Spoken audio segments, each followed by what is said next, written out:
BBMP revenue inspector ಒಬ್ಬರು ಅನುಮಾನಾಸ್ಪದವಾಗಿ ಸಾವನ್ನಪ್ಪಿರುವಂತಹ ಪ್ರಕರಣ ಇದೀಗ ಬೆಳಕಿಗೆ ಬಂದಿದೆ. ರಾಜರಾಜೇಶ್ವರಿ ನಗರದಲ್ಲಿ ರೆವೆನ್ಯೂ ಇನ್ಸ್ಪೆಕ್ಟರ್ ಆಗಿ ಕಾರ್ಯನಿರ್ವಹಿಸ್ತಾ ಇದ್ದಂತಹ ಶ್ರೀನಿವಾಸ್ 1 ತಿಂಗಳ ಹಿಂದೆಯಷ್ಟೇ ಜೆಪಿ ನಗರದಿಂದ ಕೆಂಪೇಗೌಡ ನಗರಕ್ಕೆ ವರ್ಗಾವಣೆಯಾಗಿದ್ರು. ಅಲ್ಲಿಂದ 15 ದಿನದಲ್ಲಿ ರಾಜರಾಜೇಶ್ವರಿ ನಗರಕ್ಕೆ ವರ್ಗಾವಣೆ ಮಾಡಲಾಗಿತ್ತು.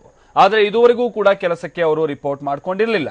ಇದೀಗ ಬೆಂಗಳೂರಿನ ಶ್ರೀನಗರದ ಮನೆಯಲ್ಲಿ ನೇಣು ಬಿಗಿದ ಸ್ಥಿತಿಯಲ್ಲಿ ಶ್ರೀನಿವಾಸ್ ಅವರ ಮೃತದೇಹ ಪತ್ತೆಯಾಗಿದೆ. ನಿನ್ನೆ ಸಂಜೆ 5 ಗಂಟೆ ಸುಮಾರಿಗೆ ಮನೆಯಲ್ಲಿ ಶವ ಪತ್ತೆಯಾಗಿದೆ. ಸುಂಕೇನಹಳ್ಳಿ ಕಾರ್ಪೊರೇಟರ್ ರಮೇಶ್ ಅವರ ಕಿರುಕುಳ ತಾಳಲಾರದೆ ರೆವೆನ್ಯೂ ಇನ್ಸ್ಪೆಕ್ಟರ್ ಶ್ರೀನಿವಾಸ್ ಅವರು ಸಾವನ್ನಪ್ಪಿರುವಂತಹ ಆರೋಪ ಕೇಳಿಬಂದಿದೆ. ಮೃತ ರೆವೆನ್ಯೂ ಇನ್ಸ್ಪೆಕ್ಟರ್ ಶ್ರೀನಿವಾಸ್ ಸೋದರ ಸಂಬಂಧಿ ಕೃಷ್ಣಮೂರ್ತಿ ಸುಂಕೇನಹಳ್ಳಿ ಕಾರ್ಪೊರೇಟರ್ ರಮೇಶ್ ವಿರುದ್ಧ ಆರೋಪವನ್ನ ಮಾಡಿದ್ದಾರೆ. ಕಾರ್ಪೊರೇಟರ್ ಕಿರುಕುಳ ತಾಳಲಾರದೆ ಶ್ರೀನಿವಾಸ್ ಅವರು ಆತ್ಮಹತ್ಯೆಗೆ ಶರಣಾಗಿದ್ದಾರೆ ಅಂತ. ಇನ್ನು ಶ್ರೀನಿವಾಸ್ ಜೆಪಿ ನಗರದಲ್ಲಿ ಕಾರ್ಯನಿರ್ವಹಿಸ್ತಾ ಇದ್ದ ವೇಳೆ ಲೋಕಾಯುಕ್ತ ದಾಳಿ ಕೂಡ ನಡೆದಿತ್ತು. ಈ ಸಂಬಂಧ ತನಿಖೆಯೂ ನಡೀತಾ ಇದೆ ಅಂತೇಳಿ ಮೃತ ಶ್ರೀನಿವಾಸ್ ಸೋದರ ಸಂಬಂಧಿ ಕೃಷ್ಣಮೂರ್ತಿ ಅವರು ತಿಳಿಸಿದ್ದಾರೆ.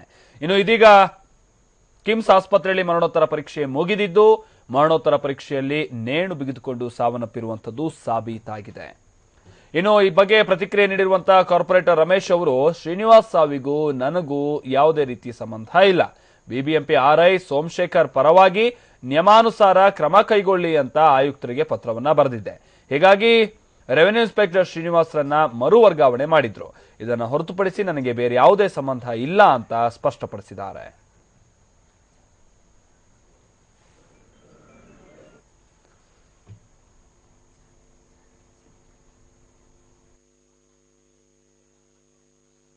ಶ್ರೀನಿವಾಸ್ ಅವರಿಗೆ ಕೆಲಸ ಮಾಡಕ್ಕೆ ಬಿಡಕ್ಕೆ ನಾನು ಅಲ್ಲ ಆಫೀಸಲ್ಲಿ ಹೋಗಿ ಕೂತ್ಕೊಳ್ಳೋಕೆ ಸಾಧ್ಯನೇ ಇಲ್ಲ. ನನ್ನ ಕೆಲಸ ನಾನು ಇಲ್ಲಿ ಮಾಡ್ತೀನಿ, ಅವ್ರ ಕೆಲಸ ಅಲ್ಲಿ ಮಾಡಬೇಕು. ಹಂಗಾಗಿ ನಾನು ಆ ಥರ ಏನು ಒತ್ತಡ ತಂದಿಲ್ಲ. ಯಾಕೆಂದರೆ ನಿಮಗೆ ನಮ್ಮ AROಗಳಿದ್ದಾರೆ, ಅವರು ಇನ್ಚಾರ್ಜಲ್ಲಿ ಇರ್ತಾರೆ, ಅವ್ರ ಕೆಲಸ ಕೊಡ್ತಾರೆ. ಆ ಥರ